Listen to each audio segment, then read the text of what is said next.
Absolutely. Mhm.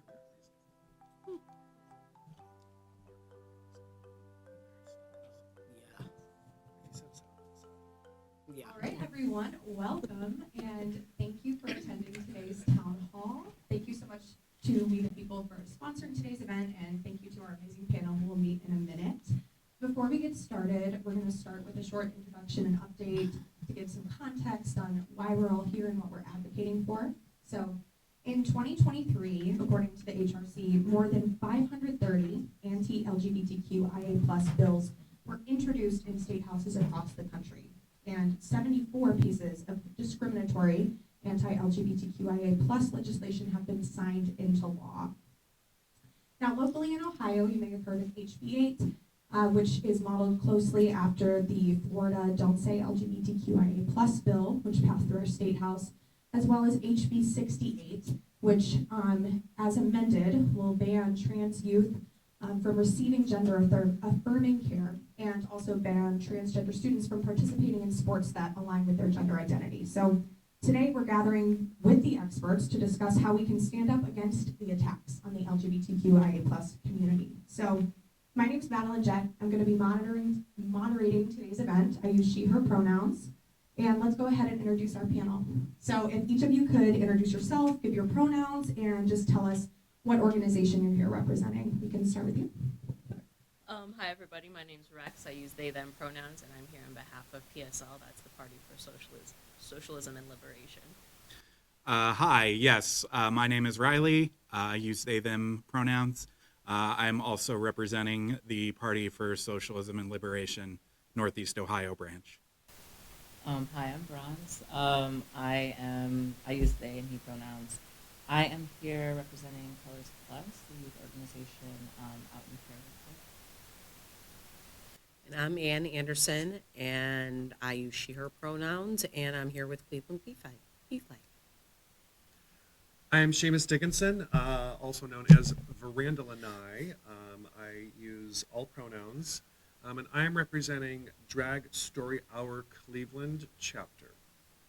And I am Dara Adkison, they, them, and I'm here with Trans Ohio. Great.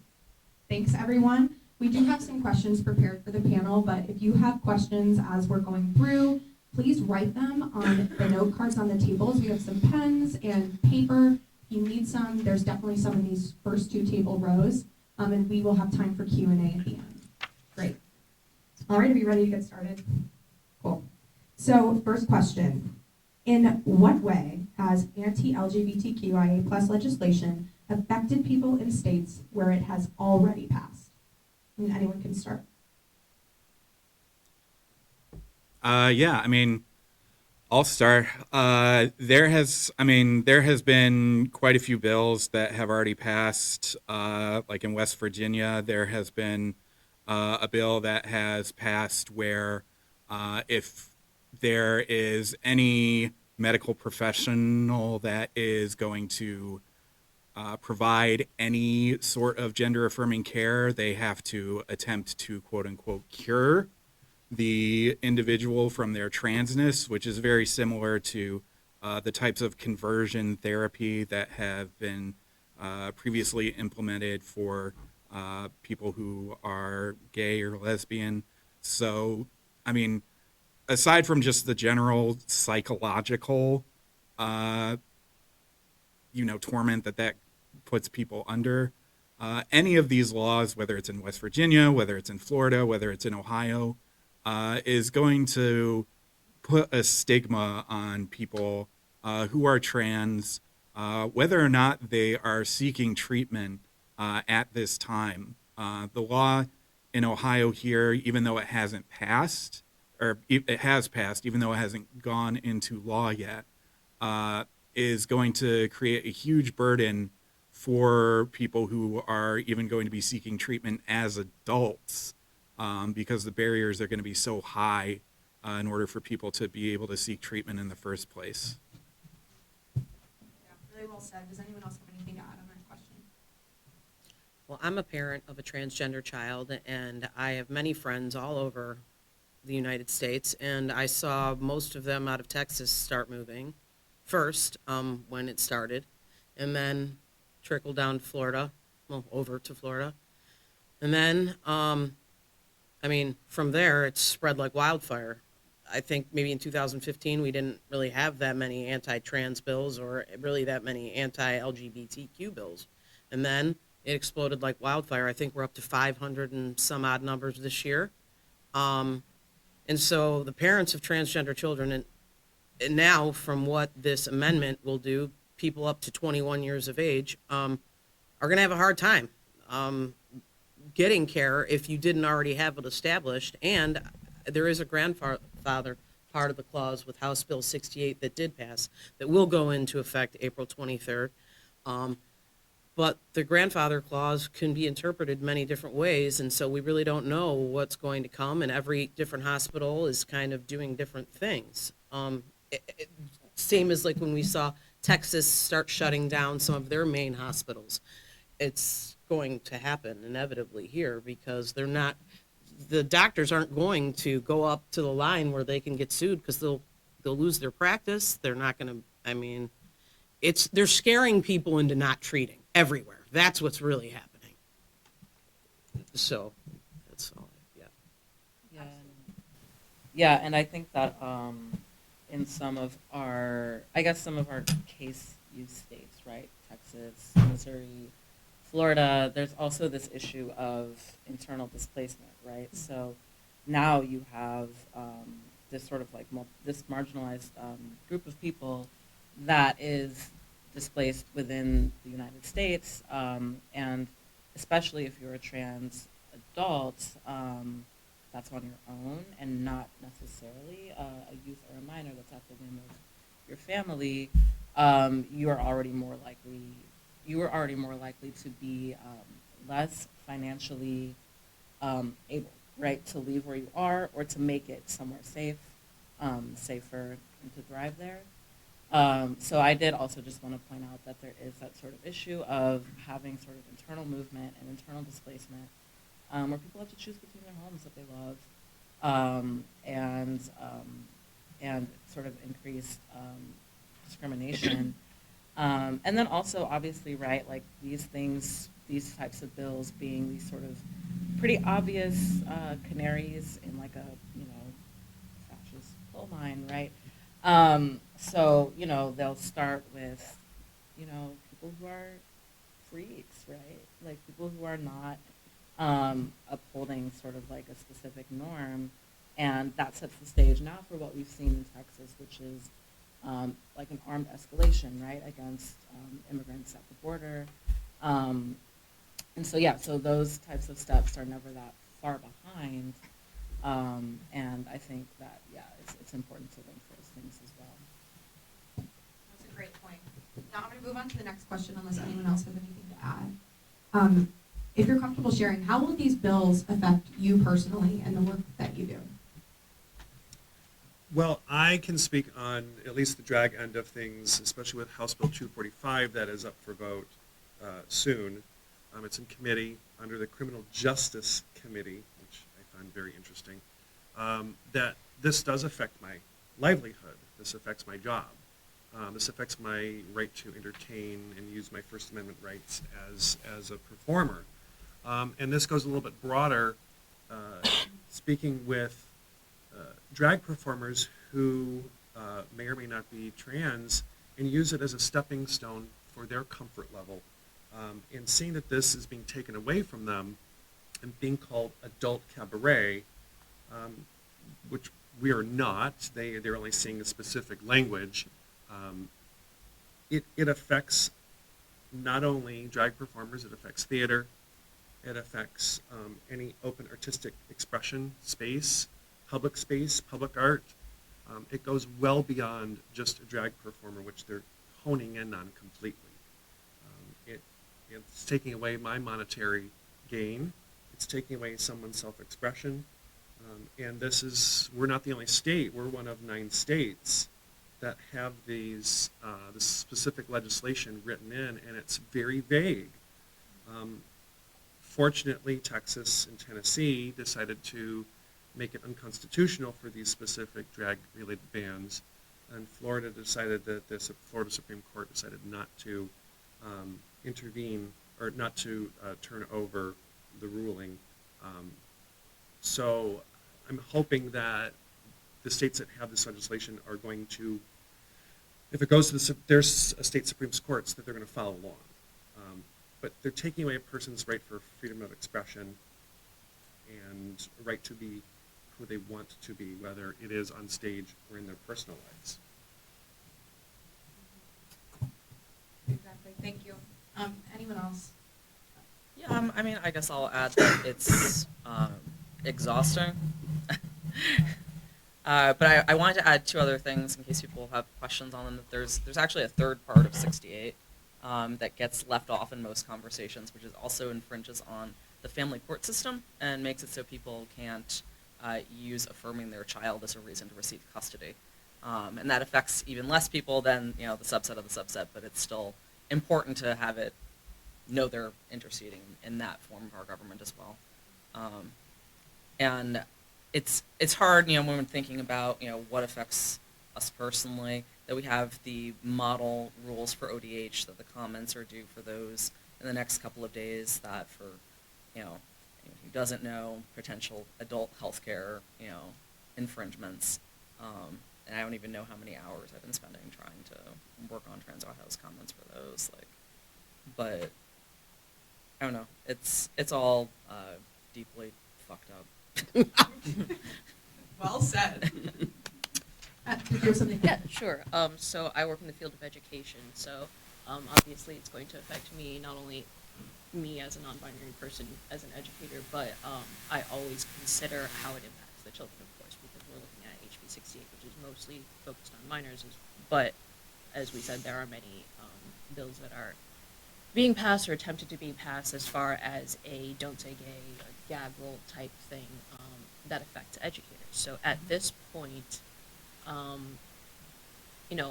I've been struggling with a balance of how much I'm comfortable with letting my students know. It's not even the students. I've had jobs in the past where I was completely open about it, and for the most part, my students had absolutely no problem. Kids are honestly a lot more accepting. We can see that this is mostly an issue of the adults, the parents, and different people wanting to impose their beliefs and their own bigotry upon students. So I have experienced nasty comments, complaints, threats, being called a pedophile and a groomer simply for openly saying that I'm not binary to my students. But more than it affects me, it always concerns me as far as what kind of representation students are getting. Because if their educators aren't comfortable being themselves, we don't know what kids are part of the LGBT community or questioning some aspect of themselves, who needs someone who they're able to talk to, they're able to see representation in. I'm Asian American, and I'm often told, we need more people of color in the world of education. We're so glad you're here. It's great because we have a lot of diverse kids, and they're really happy to see you. I want that to be the same thing when it comes to queer educators, that if there is a kid, because we know there are many kids who are struggling, and now because of these laws, they might not be able to do anything as far as getting support from their own homes. School needs to be an accepting and welcoming place for everyone, so that those kids who don't have an accepting home life can find some type of trust, confidant, mentorship in somebody else, such as an educator. So it's not only affecting your ability to be open and safe in your work environment, but it's affecting your ability to educate and create an affirming environment for your students. Oh yeah, I mean, education, more than just putting math in their brains or anything, is getting kids to be confident, getting them to feel like they want to be here, they want to learn, they feel like they're part of the community. Absolutely. And I think you touched on this a little bit, but obviously, not all of these bills are being signed into law, but how are they affecting you just by being presented for a vote? How does that affect your likelihood of work? Anyone? I mean, oh no, I was just, guys, we know from other states and from Ohio that just the introduction of bills has negative effects, that there are so many lawyers in the background of medical practices pressuring compliance and worrying about lawsuits, that we see, practices having all the details removed from their websites just when bills get introduced, let alone when they, get overridden by, multiple state house vetoes and, are in 90 days waiting to be enacted. So the ramifications for just introduction, let alone votes, are widespread. No, definitely, and I also could relate to a lot of the things that Rex was mentioning. Sort of, in addition to creating a culture of fear around supporting gender variant, gender diverse people in general. There's also this sort of double-edged sword, right, where educators, including public educators, right, like librarians, healthcare providers, are often also the first line of defense when it comes to figuring out if children are safe in their environments, and really sort of figuring out what kind of supports they need to lead a healthy and full life. And this is just sort of another chipping away at another sort of layer of protection for our least, protected people in society, our children. So as someone who, also works with queer youth and is passionate about that, that is something that is tough because I know that for me, I'm very deliberately uncompromising. Everywhere I go, I'm trans, so I've just got to be that. I'm grateful that that enables young people to sometimes see themselves in me, sometimes feel bold enough to ask questions. But I also am frankly nervous that some of the things that I am used to doing and some of the questions that I'm used to introducing are potentially criminal, right? And then again, right, living in a state like Ohio where,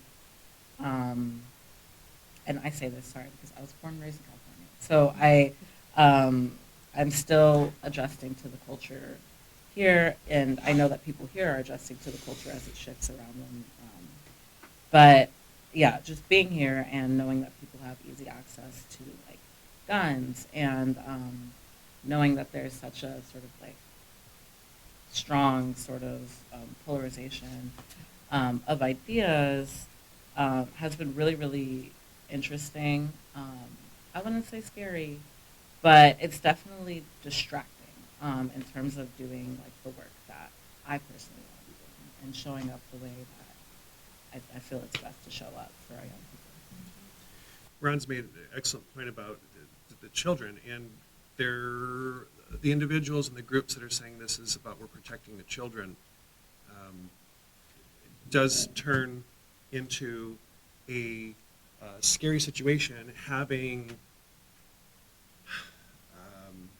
supremacist groups come after you and try to take over where you're trying to do something positive for children and for families is beyond scary, especially when they're out to harm you. That's their goal.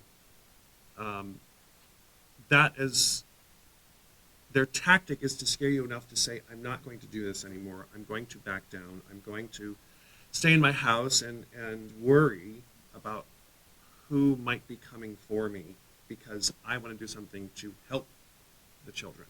To, like Brun said, they may see something in me as a drag performer or reading a story that I may share that resonates with them and or the family, and the story can continue at home, but this distraction is so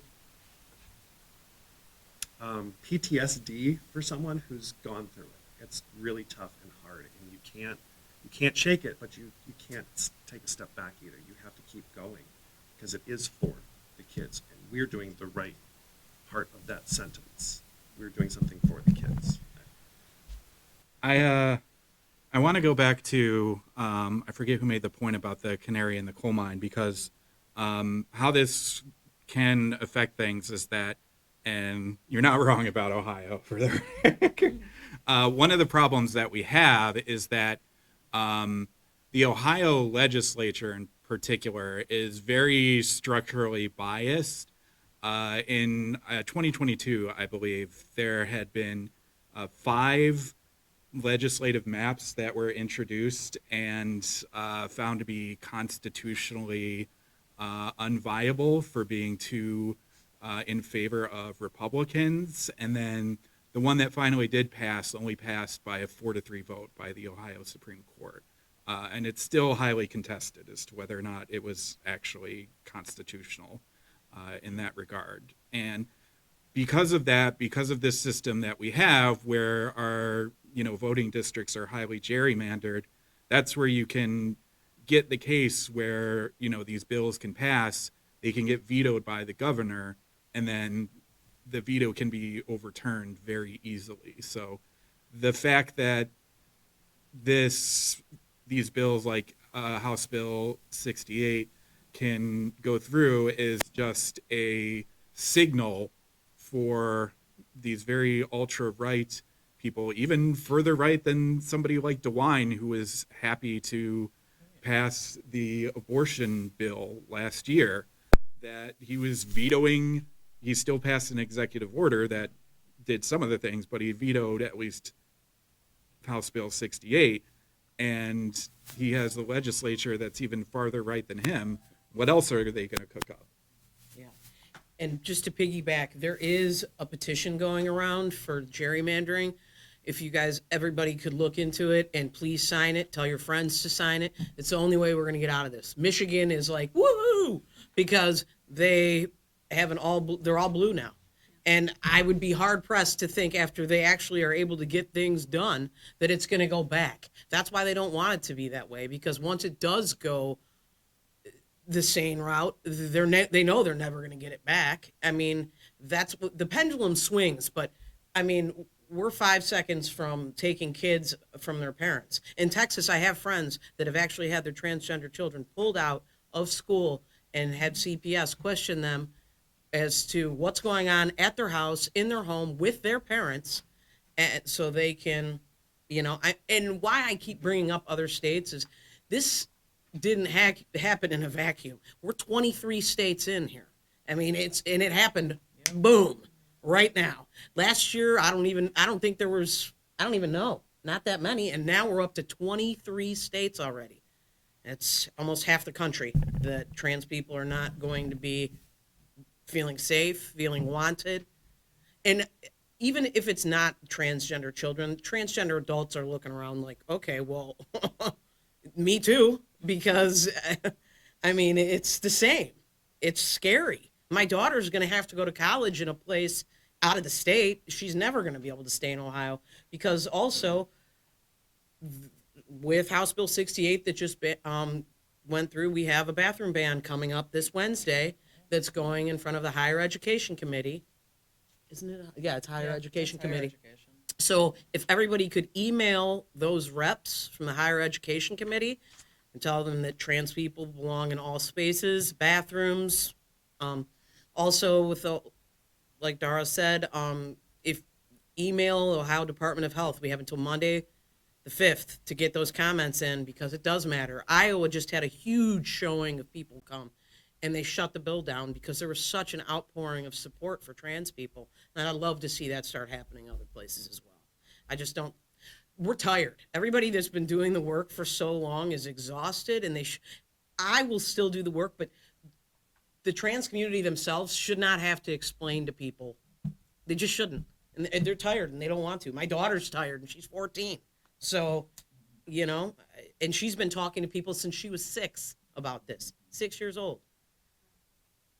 So, yeah. Thank you for that, and I think that's what's on all of our mind is how are you advocating and how can we help? Mm-hmm. We've got the gerrymandering petition. We talked about the Higher Education Committee.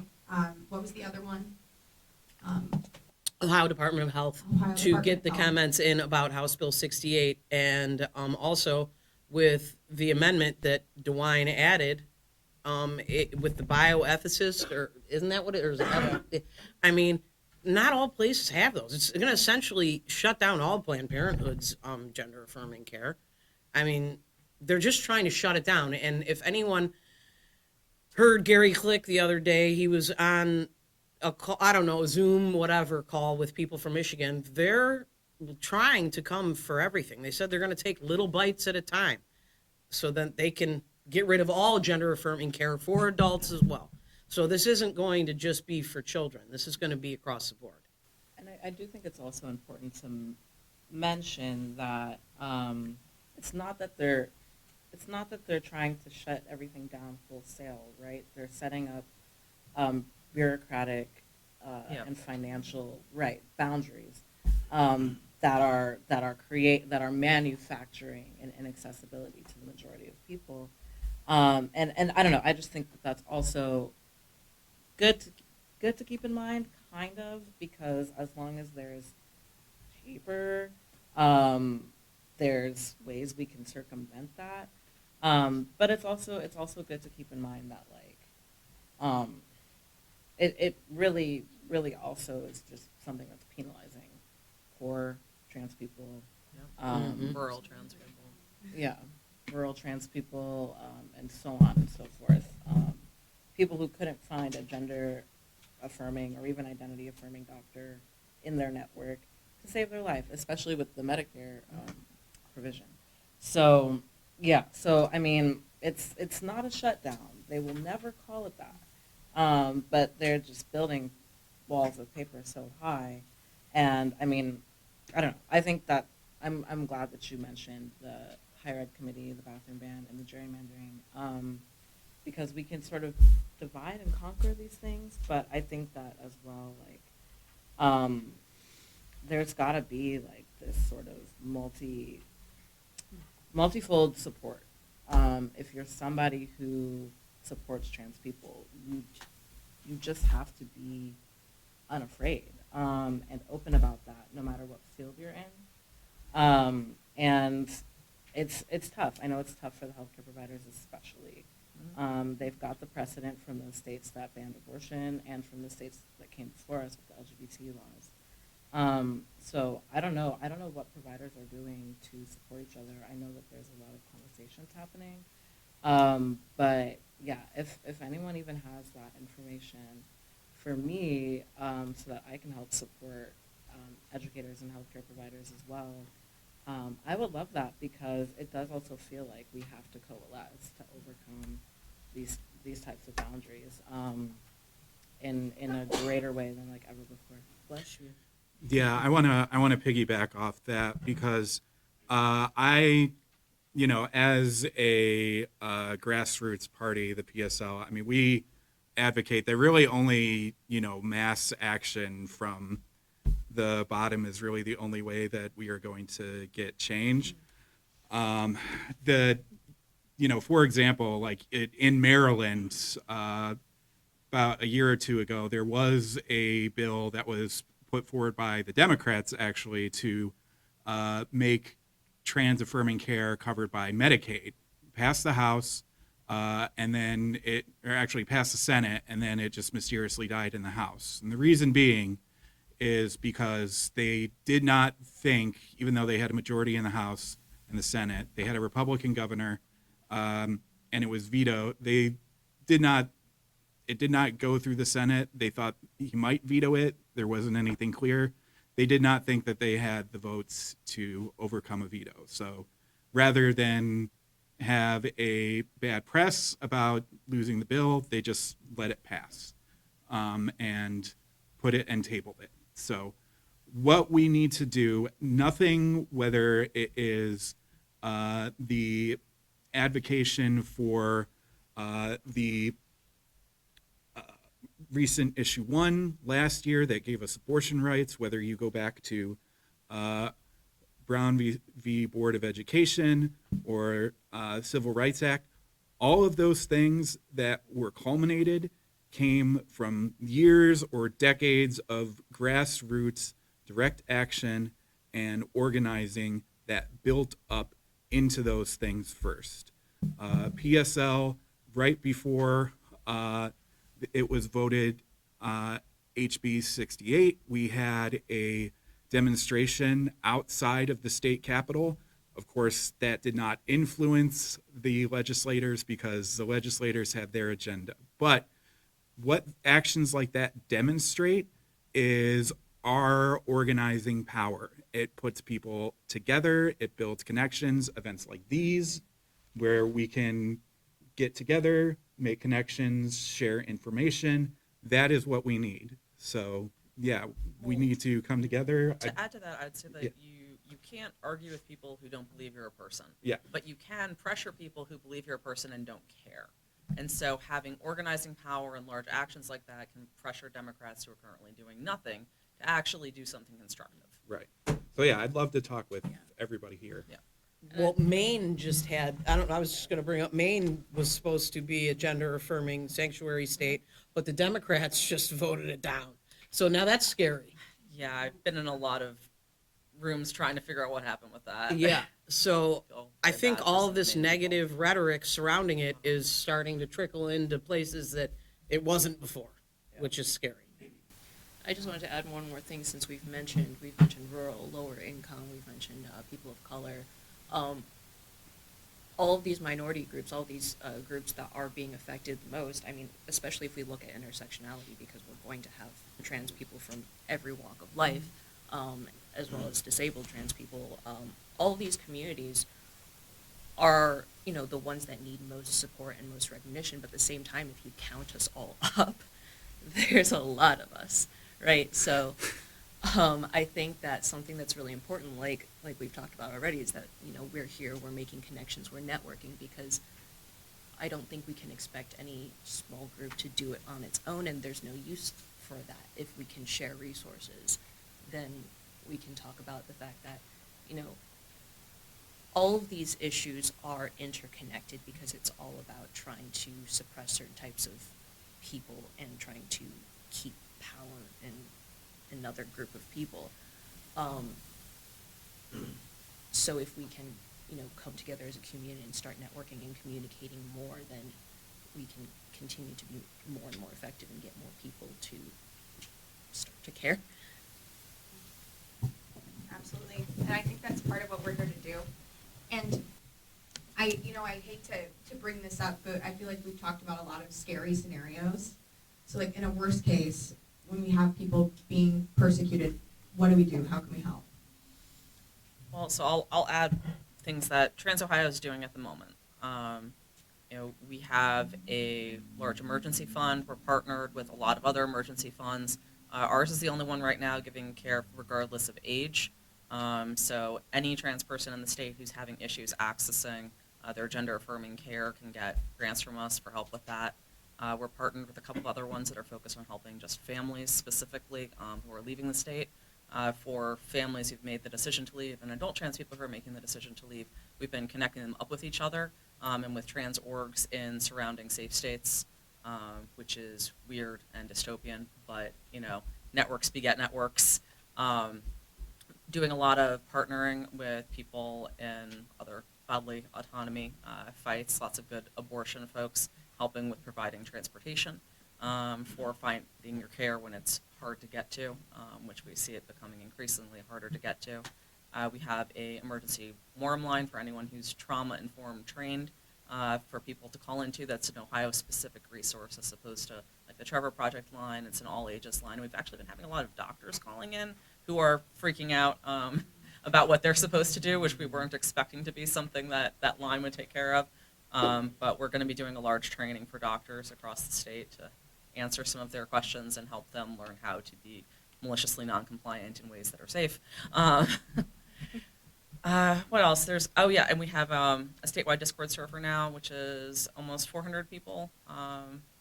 There's a couple spaces for parents, but it's mostly just trans people, and it's a combination of sharing legislative information and things that are happy and fun too, because network and community and all that good stuff. There's a lot of other things. I don't know. It's a long time. Yeah, that's a lot, and that's great. Yeah, well, and so that was the other point. We're an all-volunteer organization. We're a small group of volunteers, and the amount of things that a couple volunteers can do when they're hyper-focused and really stressed. And if you think you can do it, you definitely can. You just need to actually do it. And for anyone who wants volunteering places to plug in, we have 1,000. Yeah, I'm just going to say that no matter what, the only way that we are going to overcome any of this is to be organized. You know, we have to, whether it's Trans Ohio, whether it's PSL, our enemies are organized. They're in places of power. We have to build our own power. And as Rex said, that is building power through the different areas of oppression that we are all facing, because it all stems from the same thing, which is the capitalist class that is oppressing us in whatever manner that they are using just to maintain that power that they currently have. And I will also say, I mean, in the worst case scenario, which I think looks different for everybody, we've got a recent and well documented history. We being the LGBTQ community writ large, but also allies of resistance. We don't have to look that far to figure out how to support each other underneath this type of legislation, because that's all it is. It's legislation, and people have to carry it out, right? Police maybe have to carry it out, whatever. And they're just people too. So as long as, as long as tactful evasion, what did you call it? What was it? Malicious non-compliance. Malicious non-compliance. That was perfect. Oh no, the papers disappeared. Yeah, what happened to those? Exist, as long as de-arrests exist, there is no reason to flounder in fear. We've got many templates of how the people before us have survived things like this, because this is not new. It just looks different, and it's a little scarier because of the surveillance thing that they've got going on. But yeah, I don't know. That was meant to sound more optimistic, and I think my affect. Well, conveyed. I'll add the optimism to the beginning of your statement that we have lots of very recent templates for how to resist and support each other and fight back, but part of that is also because we've all existed as a queer community long before there were laws making it okay for us to exist in public spaces. And so we know how to exist. We have those templates for how to support each other, both in healthcare and community, whether it's legal or not.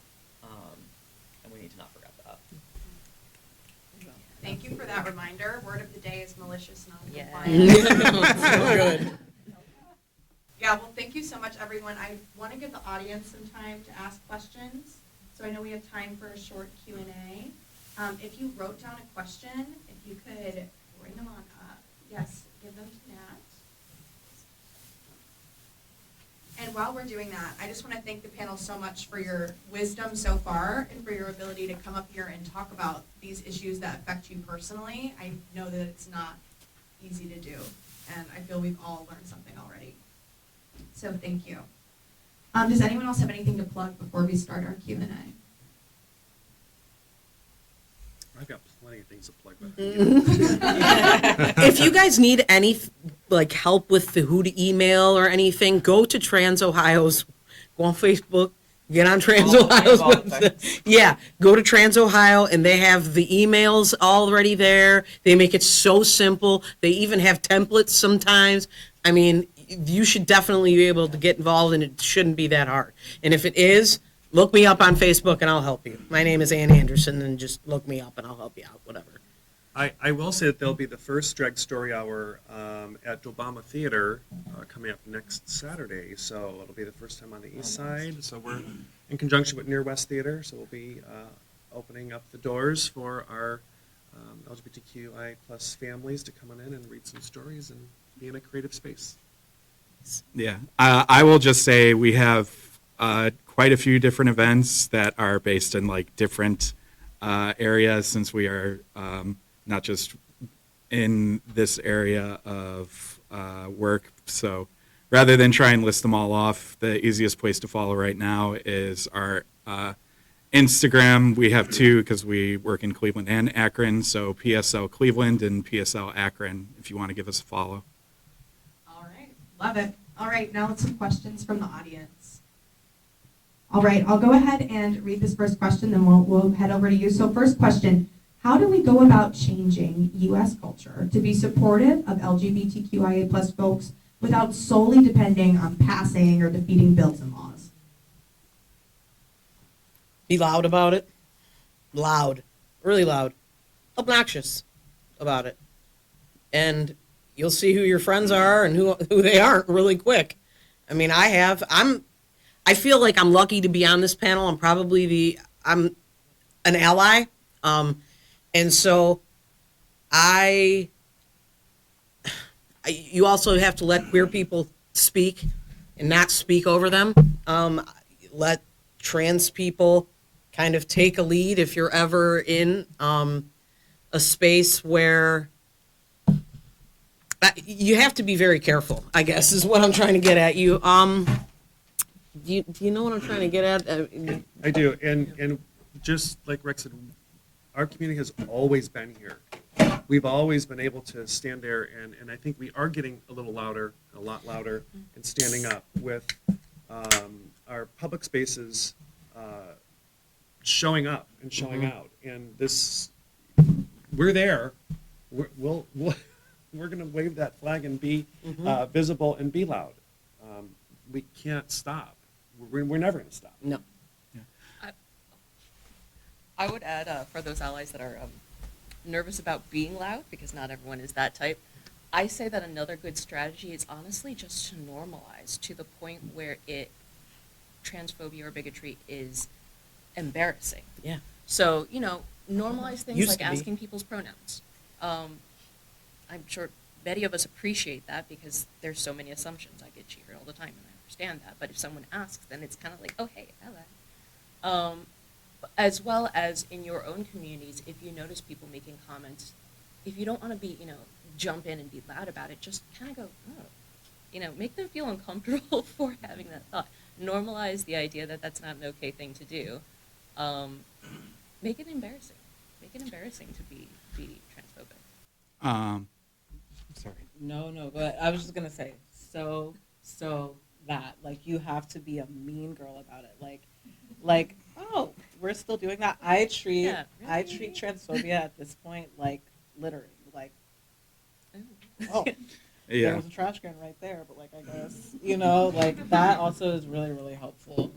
Yeah, like, I mean, I have another point, but it's like, it wasn't too long ago where people just said, like, that's gay is like an insult. We literally shamed people out of doing that. So, but I think one thing too is literally just having like solidarity in every movement. Like the LGBT community throughout, the 60s and 70s, even to today, has been on the forefront of all the different liberation movements, and being loud and proud in that and recognizing that and normalizing that is a big part of it as well. Again, we need to recognize that all of the movements that we are going through, they're not siloed. So being, showing up and showing out for everything and recognizing that, all our enemies is the same enemy, and just bringing everybody together in struggle is going to be huge in that. We are here, and transphobia is uncheap. All right, I saw you had a question. You want to go ahead? Just quickly, the website you mentioned, Trans Ohio, I went on it right away when you were talking Mhm. about, Yes. getting testimony. It dies on January 19th. I mean, it only talks about January 19th testimony. Updated. There's another February 5th. There were two different Yeah. times to be able to submit. One was the Ohio Department of Health, and the other one was The Ohio Department of Health is the one that's coming up on the 5th. Yes. It is on there. And then there was another one that was, you're correct, there was another one, Yeah. but yeah, you can definitely see it, if you Yeah. look, I mean, I went this morning and checked it out just so Yeah. I could make sure.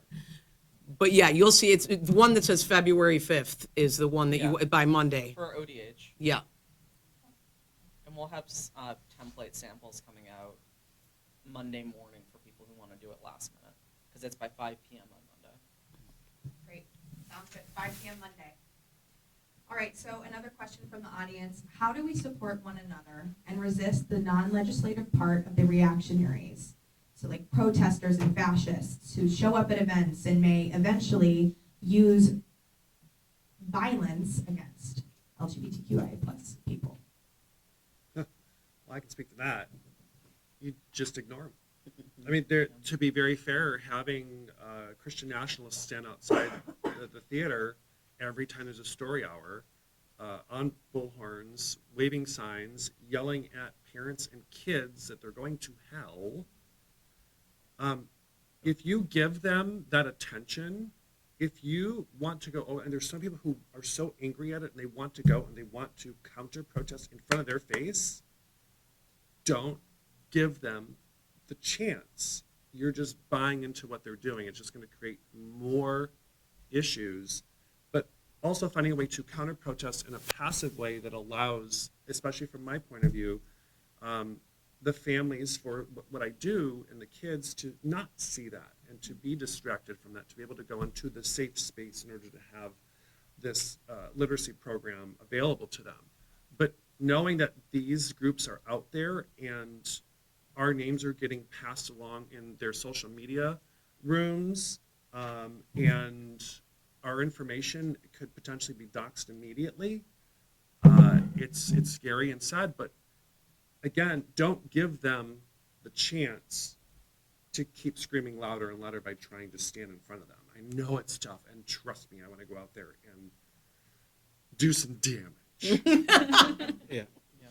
I 100% agree, and I'll give a concrete example because we've recently had a lot of protests in support of Palestine, and there was one where somebody had a combo flag that was a Palestinian flag and a pride flag, and we have a constant counter protester, I'm not going to name names, who was yelling about why would you have this pride flag, why are you mixing the two things together, as if LGBTQ Palestinians don't exist, as if Israel isn't bombing every Palestinian or anything like that. But rather than trying to argue those points with that person, we literally just all put our backs to them, and we had a speaker, and we just played music so loud that they could not be heard, and just ignored them, and it was fine.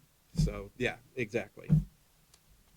And I'm glad you brought up to like doxing, because I think that if someone comes to you and they ask that you commit to their safety by maybe emailing with a different platform or texting through a different app, like an encrypted app, it's sort of respecting those asks as well, are also helpful. It may seem paranoid to you, but you don't know what that person is doing on the ground to protect themselves and their community. So, if you want to, and if you have to ask, I don't know what that is, then yeah, just be open to receiving requests like that too. Well, and to that extent too, not asking people illegal questions. Yeah. Like, particularly in written form. Very true. Like, can you please mail me testosterone? yeah. Yeah. We're not going to answer that question. Great, yep, great advice. Do we have any other questions from the audience? Yes? So I do have, what do you do when children in middle school are harassing LGBTQI students, and you speak with them, speak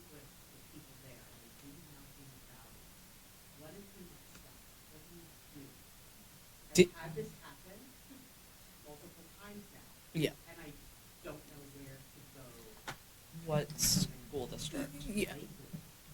Oh. Oh. Can we talk afterwards with some specifics? Because we've done like competency trainings with Lakewood staff like a million years ago. I was not expecting you to say Lakewood. No, that's So depressing. yeah, Trans Ohio has done trainings with teachers and Did you speak to the departments and stuff. superintendent?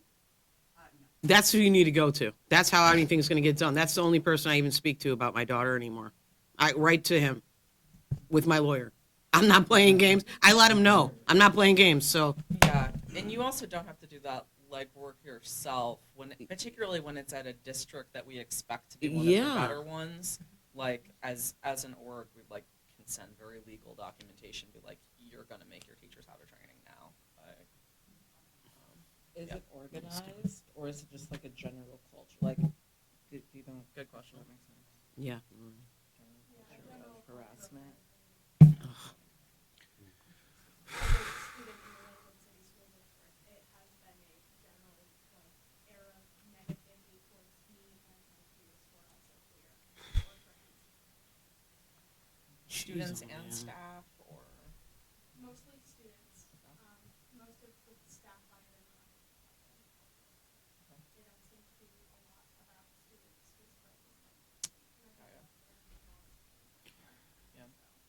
And I was just going to say, that's what part of this stuff is they're scaring teachers and not supporting because the teachers are afraid they're going to lose their job for supporting the students.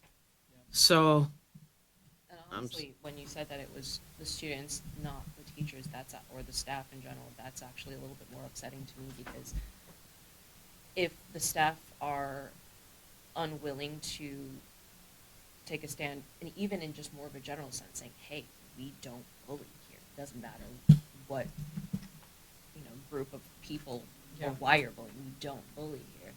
I'm honestly really shocked that there is that level of silence. That's really, really upsetting because, as an educator myself, for me, it doesn't matter what the context is. I'm going to shut that stuff down immediately. So, yeah, I really hope that we can offer some support and resources for that. Thank you for sharing that. Any other questions? Go ahead.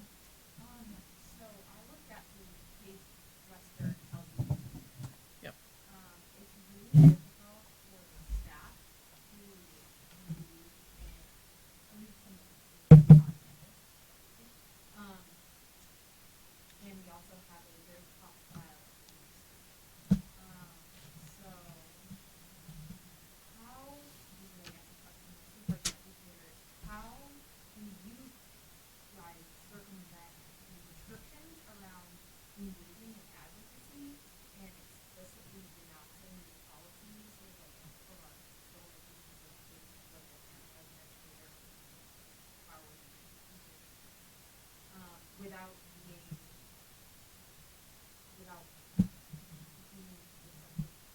punishment from admin or like how do you support the kids in that environment?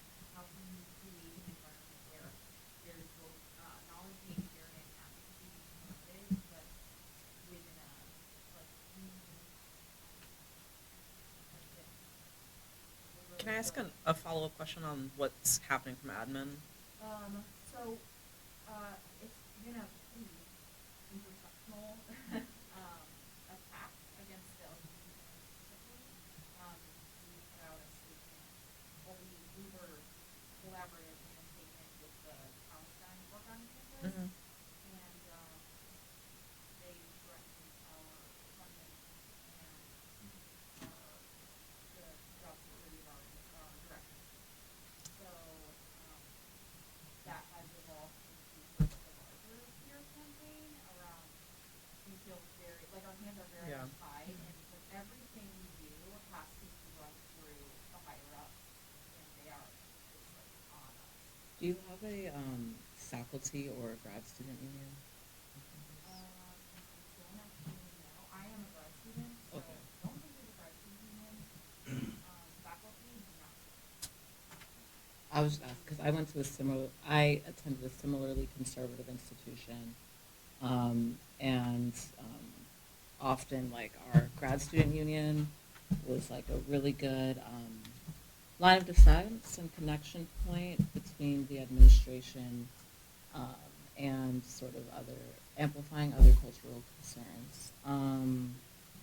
So I mean, okay, well I guess I can't just tell you like, well, unionize, but if you could look for sort of similarly aligned like movements of power, that could help.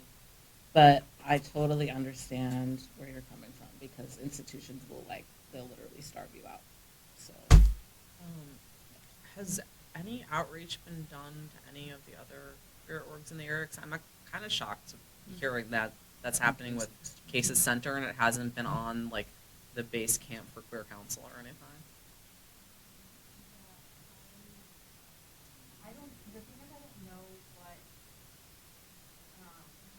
they sent to my director, No, that's fair. so I don't know, like, how, like, if there's, for lack of a better term, like a gag order here. No, that fair. Not as far as I know, there hasn't been, Yeah. really any awareness about this. Every time I tell any of these people, I go back to this a lot, I get the same, Mhm. Yeah. so I don't think. Yeah. No one needs to stand alone. Like, are the students organizing? Like, do the students know that there's something going on? No, so there's another LGBT organization on campus that's only but does not have a university office for the LGBT center. That's not in solidarity. And there's like a general environment of people from LGBT employees and LGBT officers support from time to time, but no, there's a general lack of activism on campus. I mean, it sounds like you should escalate, like at least get something in the school press, and then. Sorry, I just been like having undergrad activism activism brain, yeah. flashback. But yeah, it sounds like you should just.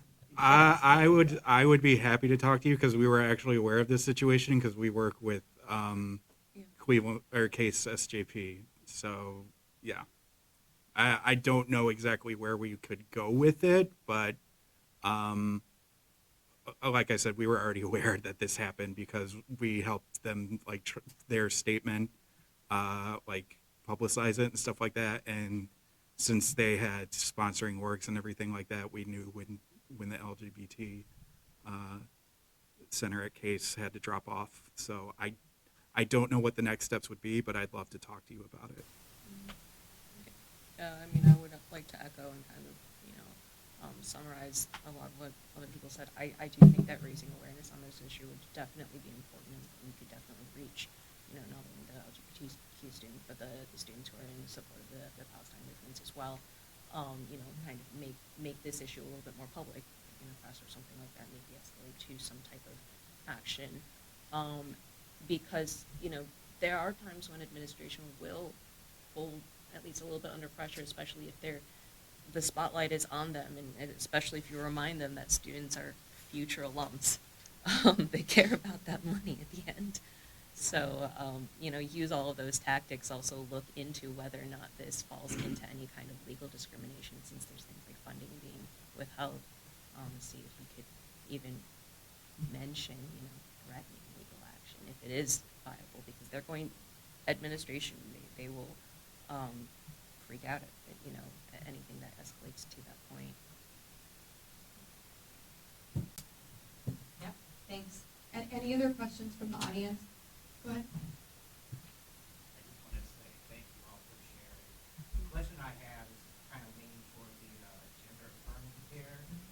Do any of you all foresee a trickle down effect when it comes to other areas such as HIV, STI, STD care? Yeah, I mean, I think that's a very not preposterous concern to have. We know how that kind of care has been restricted historically. And it's not a leap and a bound that the same people who want to be restricting gender affirming care want to be restricting any care that isn't for straight cis people exclusively. Yeah, would not be shocked. Yeah, I mean, I already had said that the uh, overruling the veto for HB6 is sort of like a test case of what they were able to 68. do. 68, I'm sorry. But it was already a test case for what they were able to do. So yeah, it's just really a matter of what they want to do and whether or not they think they can get away with it. Well, and I think one of the other things that from an AIDS advocacy perspective is concerning is in the proposed ODH rules, there's a data reporting piece, which hoping to at least get a version of it that has some of the teeth cut out. But the massive amount of data that they're looking for on trans patients across the state is supposed to be anonymized, but we know how hard it is to anonymize our data. And it would not be unforeseeable for them to be thinking about other kinds of registries as well. Thanks. All right, any other questions from the audience? Okay. I'm gonna take it back to the panel really quickly. Does anyone have anything that you want to add before we close? I feel like we've traumatized a heck of a lot of people. You all are looking, and I'm like, well, the thing is that a lot of us are doing a lot of work to make it better. And if the more people that we can get to help, to speak out, to email, to show up, the better off we're going to be. That's all I have to say about it. Yeah, again, it is scary, but it's only because they are, again, in places of power.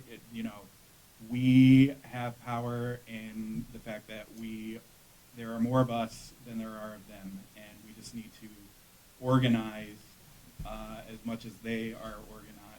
And, once we have that, we can't be defeated. So, yeah, just got to have that positive spin on it. Yeah, I'll also plug Colors Plus. If you know of any young people that need support and are able to get to Fairview Park or participate in some of our online programs, if they're looking for some of that near peer support, yes, reach out to me afterwards. We also do aim to support, especially like Lakewood, Fairview Park area schools, since we've got a lot of participants from those areas. So I'd be more than happy to get your contact information in the corner there, so that we can stay in touch and figure out how to best support you. And also, last thing, I'm a Gemini. I do just want to On the say record. I'm really glad that you brought up HIV, STI, STD, because I do think that one of the core things that is going on as well is an attempt to repathologize trans identities, queer identities. And so not only make sure that you are clear in your internal conviction around how you feel about that, around what you can say to speak to that, but also, I think, and I've had to have conversations with myself as well to make sure that I was clear on my convictions before moving forward to form coalitions with others, work closely with others, because those will be questions that you have to answer for yourself before you can go out in the world and say, I support trans people. Just to be real. It'll make it easier on yourself if you have that conversation in the mirror. Ask yourself, do I think this is a disease? No? Why not? Do I think this is wrong? No? Why not? It's got to go beyond someone I love is trans. It's got to go beyond I think all discrimination is wrong even. So yeah, just a call to ask yourself some of those questions. And I appreciate you bringing up that all of these struggles are intertwined, because sort of the more you ask yourself those questions, the more questions come up. So yeah. Thank you so much again to our panel. Thank you for your wisdom. Thank you for sharing your experiences. Thank you for sharing resources. Thank you to all of you for coming here today. It would have been very easy to stay at home in bed on the couch. So thank you for being here. There are resources on the back Yeah. table. I encourage everyone to check them out. And yeah, thank you all so much. Round of applause for our panelists. Thank you. And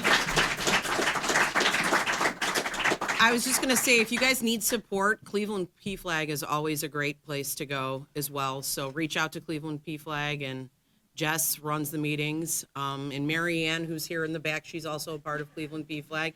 I just wanted to definitely mention them as well. Thanks. Yep. All right. Have a great day, everyone. Thank you. Thank you.